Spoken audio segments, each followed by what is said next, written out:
On this day of thanks, I just wanted to express my profound gratitude to our men and women in uniform. I was recently on assignment in South Korea where I met a military family I'll never forget. Lieutenant Colonel Aaron Bright and his wife Sharon have moved 8 times during his near 20-year Army career. Home is now near Seoul, and they, along with their 3 precious daughters, showed me what it's like for Americans living and serving there. And you will see, especially at this time, why family means the most.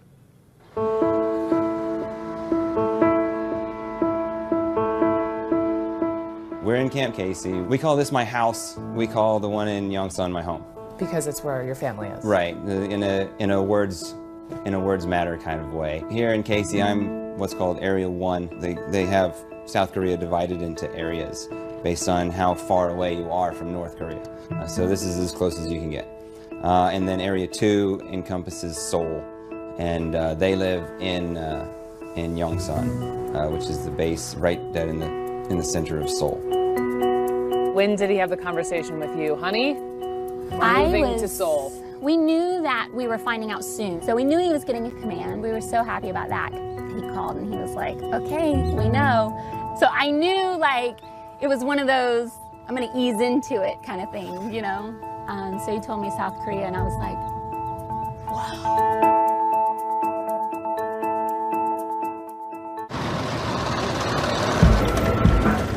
The training exercise. It's all rocket pods, and each one's got a total of 6 rockets in it, or you'd have one big missile that would take up the whole thing. How much of your day is consumed by thinking about North Korea? Quite a bit of it, just trying to think one step ahead, a step ahead of the enemy. Do you worry?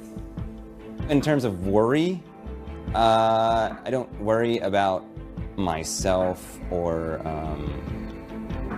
my unit because it's ready, it's trained, we can do our job. That part doesn't worry me. The only part that worries me is just your family. Sure, and getting them out in a timely manner. We know as a family of 4, you know, I would know that his job would take him one way and I would be responsible for me and the girls and the dog. What is the plan if you were to get that call? We would have a meeting point with the rest of Post, and we would have our things that we've been kind of encouraged to have, whatever you want to take with you. And then you go through a process of they would fly you here, they would take you here, they would take you there, and then eventually you would be safe and maybe back home. How would you describe a typical day in South Korea? It's pretty normal. It's pretty normal. Yeah, I go to school. We all go to school for 7 hours, come back, do homework. On the weekends, you can go out. There's little karaoke things that I do with my friends and little Korean barbecue dinner. Normally, sometimes we have like sleepovers with our friends. There's a park just right there and we go there a lot. What's it like when you're waiting for your dad to come home on a Friday?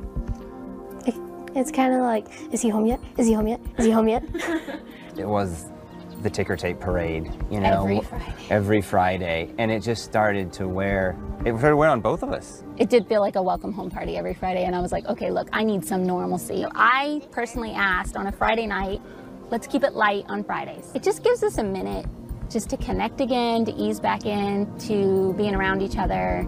And then on Saturday mornings, we try to have our moment, because then on Sunday mornings, I feel like that's the girls' moments with pancakes. I stay out of that. Like, I usually don't even partake in the pancakes. It's all them and Daddy. They're delicious, though. So, and then we see what we have. A lot of times it's just we want simplicity.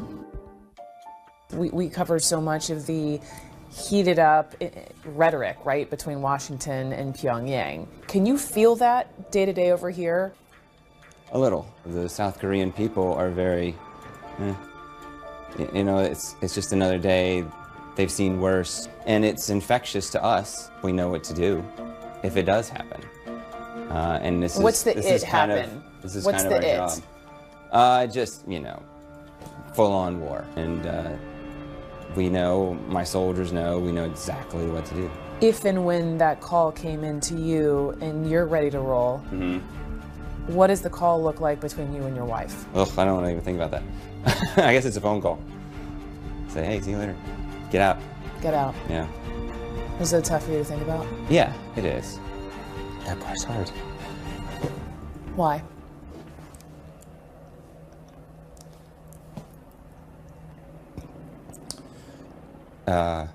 You love them. Because I'm, you know, I'm the protector.